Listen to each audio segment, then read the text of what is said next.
a joyriding car, but far better is to take it on some particular mission. So if there's a good rally, something maybe through the countryside. We took it to California a few years ago, and that was brilliant. Did 1,000 miles through there. So it tends to be more for a reason, for a rally or for an event. I was brought up in a car family. My dad loved cars, and I was taught the art of making an Austin 7 operate. That was my first car, and so I was just brought up with tools and cars and taken motor racing, and so I developed a love of motor racing at every level from very early on. My dad raced a vintage Bentley, so VSCC's always held a special place for me.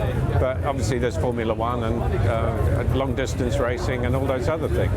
And of course the other big thing was then I started racing myself, and once you get bitten by that bug, you really are hooked. What would you say is that holds the most dear to you? What car? Well, I think you always come back to the GTO just because it's such an important car. It's a bit like having an art collection, having one picture that sort of rather eclipses everything else. So I tend to say the GTO because that would probably be the last one to go, partly because you can do so much with it. It's a racing car, but it's also a touring car, and that's pretty unusual, really.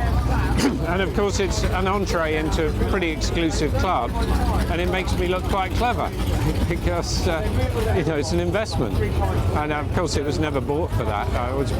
All the cars that become valuable I bought with my heart, not my head. I overpaid for them or bought them when it seemed a really idiotic thing to do. But there are other cars that I'm really fond of. My pre-war Aston that all my family have driven and raced, and I raced here a couple of years ago. It's still a wonderful car, and I've had that car ever since I did my first race in that car.